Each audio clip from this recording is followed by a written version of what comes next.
ఇప్పుడు సిపిఆర్ అనేది చాలా మందికి తెలియదు సార్. ఎలా చేయాలి ఏంటని నాకు కూడా తెలియదు. అవును. దీనికి గవర్నమెంట్ ఎలాంటి చేంజెస్ తీసుకొచ్చి పాలసీ మేకింగ్ కానీ లేకపోతే స్కూల్స్లో ఇంక్లూడ్ చేయాలా అవునండి. లేకపోతే ఎడ్యుకేషనల్ సిస్టంలో ఇంక్లూడ్ చేస్తే బాగుంటుందా? బికాస్ సడన్గా ఏ సిచ్యువేషన్ ఎప్పుడు జరుగుతుందో తెలియదు. సిపిఆర్ అవునండి. తెలిసిన వాళ్ళు మన చుట్టుపక్కల ఉంటారా ఉండరు తెలియదు. అవునండి. సో మన ఛాన్సెస్ ఆఫ్ అంటే మన బతకడానికి ఏదైతే సర్వైవల్ ఛాన్సెస్ ఉంటాయో అది. అవి సన్నగిల్లిపోతాయి కదా. అవునండి. సో దీనికి ఎలా అడ్రస్ చేయాలి? ఈ ఇష్యూని ఎలా అడ్రస్ చేస్తే బెటర్? అదండి మీరు చెప్పినట్టే అంటే చిన్న వయసు నుంచే స్కూల్ ఏజ్ నుంచే స్టార్ట్ చేసి దాన్ని ఒక కరికులం లాగా ఒక చాప్టర్ లాగా సైన్స్ సబ్జెక్ట్లో ఒక చాప్టర్ లాగా రైట్. దాన్ని పెట్టడము మనకు స్కూల్లో కొన్ని ఎక్స్పెరిమెంట్స్ కూడా చేపిస్తుంటారు. అవును. అలాగనే ఈ సిపిఆర్ మ్యానిక్విన్ మీద ఈ ఈ ఎక్స్పెరిమెంట్స్ చేయించడం అనేది ఒక ప్రాక్టీస్ చేయిస్తే చాలా వరకు పెద్దోళ్ళు అయిన అంటే స్కూల్ చిల్డ్రన్ అంత పెద్ద అయ్యే వరకు అందరికీ అది స్ప్రెడ్ అవుతుంది.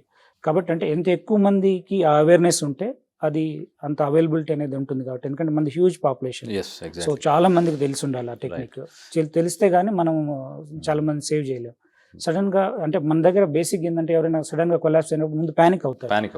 ప్యానిక్ అయిపోయి అసలు అంటే వీల్ స్టన్ అయిపోయి ఏం చేయాలనేది తెలియకోకుండా అలా ఉండిపోతారు. సో ఆ డిలే వల్లనే చాలా వరకు ఇలా టైం వేస్ట్ అవుతుంది. అంబులెన్స్కి ఫోన్ చేయడము, ఎవరికో ఫోన్ చేయడము, లేదంటే చాలా మంది ఏంటంటే తాళం కోసం వెతుకుతూ ఉంటారు. ఆ టైంలో మూర్ఛలు అనుకుంటారు. చాలా మంది తాళం కోసం వెతికి తాళం పెడుతుంటారు. ఇవన్నీ కాకోకుండా ఒకవేళ మూర్ఛలు అయితే వాళ్ళు నార్మల్గానే రికవర్ అవుతారండి. చాలా మంది మనం ఏం చేయాల్సిన అవసరం ఉండదు. కొంత టైం తర్వాత రికవర్ అవుతారు. ఓన్లీ యాస్పిరేట్ అవ్వకుండా తీసుకోవాల్సిన ప్రికాషన్స్ తీసుకుంటే సరిపోతుంది. కానీ అది మూర్ఛ కాకుండా కార్డియాక్ అరెస్ట్ అనుకోండి, ఆ డిలే చేస్తే మళ్ళీ మన సర్వైవల్ ఛాన్స్ అనే ఉండవు. కాబట్టి మెయిన్గా మనం పల్స్ చెక్ చేసుకొని పల్స్ కనుక లేదు అని అంటే వెంటనే మనం సిపిఆర్ స్టార్ట్ చేస్తే బెటరు. ఈ సిపిఆర్ అనేది ఇంకా గవర్నమెంట్ పాలసీ డెసిషన్ కనుక చేస్తే అది ఇట్స్ ద బెస్ట్.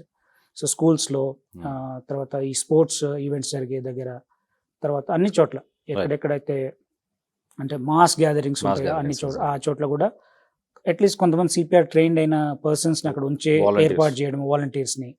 తర్వాత మన దగ్గర ఇంకా అవేర్నెస్ కూడా అండి ఈ డిఫిబ్రిలేటర్స్, ఏఈడిఎస్ అంటాం కదా, ఆటోమేటెడ్ ఎక్స్టర్నల్ డిఫిబ్రిలేటర్స్, అవి కూడా అవైలబిలిటీ చాలా తక్కువ ఉంది.